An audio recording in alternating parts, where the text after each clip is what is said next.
Les grands vins de Bordeaux 2015 sont en phase d'élevage dans les caves des châteaux. Comment s'annonce ce millésime 2015 à Pomerol?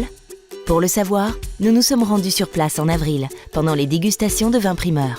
Ce qui fait vraiment un grand millésime, c'est quand vous avez des conditions de météo qui sont favorables pour la vigne et pour les hommes, c'est-à-dire que non seulement il n'y a pas d'excès de chaleur, ni d'excès de pluie, donc c'est des années où les nuits sont fraîches et les journées sont ensoleillées, où il y a juste ce qu'il faut d'eau quand il faut, et on a eu justement juste ce qu'il fallait d'eau au mois d'août, et un mois de septembre, là qui était magnifique, avec des nuits fraîches, pas trop de chaleur, mais des journées très ensoleillées pour avoir des conditions sanitaires parfaites. C'est une année classique, mais classique, je dirais, dans le sens qui fait référence. Quand on parle de la musique classique, c'est la grande musique. Quand on parle de l'architecture classique, c'est la même chose. Mais là, ça sera un grand millésime classique.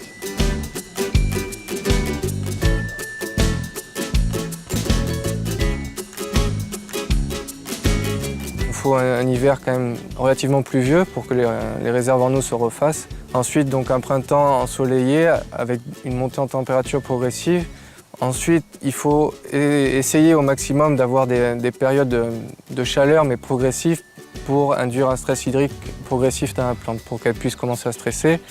Et après, l'idéal est d'avoir une belle arrière-saison, notamment au mois de septembre et octobre, pendant les vendanges, où là, on peut justement laisser notre raisin mûrir comme on le souhaite et vendanger progressivement, parcelle par parcelle, pour vraiment sélectionner nos raisins et nos dates de vendange, qui sont une des décisions, voire la décision la plus importante pour nous, puisque c'est uniquement avec des grands raisins qu'on fera des grands vins.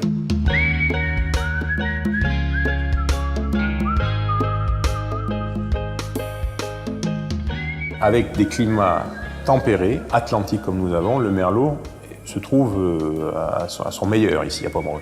Donc ça donne des vins pleins, gourmands, charnus, qui ont du fruit, qui ont un côté floral magnifique avec des notes de pivoine, vous avez des notes de rose fraîche, des notes de violette, d'œillet qui sont vraiment poudrées, c'est superbe, et avec toutes les notes de fruits rouges du printemps. Donc on est sur des cerises Bigarreau, mais vous savez, ces cerises très mûres, gorgées de sucre, quand on les touche à peine, elles libèrent leur couleur, ça vous tache les doigts, et en bouche, c'est tout en douceur. Même les pruneaux, les noyaux des cerises, des fois, sont un peu amers quand on les garde en bouche. Mais cette année, ce n'était pas le cas avec les pépins. Donc du coup, on se retrouve avec des vins, mais qui n'ont pas cette dureté et qui, au contraire, sont tout en gourmandise, ronds. C'est vraiment des vins déjà très très bons à boire.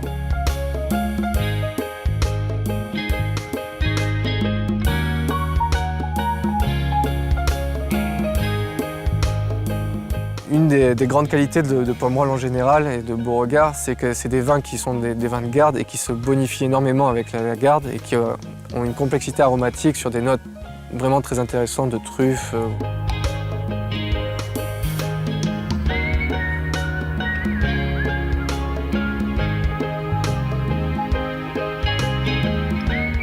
Ma politique, moi personnelle, c'est que les grands millésimes sont là pour remercier et récompenser le système d'allocation que l'on a, c'est-à-dire pour remercier et récompenser les gens qui étaient là l'année dernière, les années précédentes. Donc un système d'allocation, c'est ce qui permet d'avoir une fidélité, une construction de relations avec le client sur du long terme.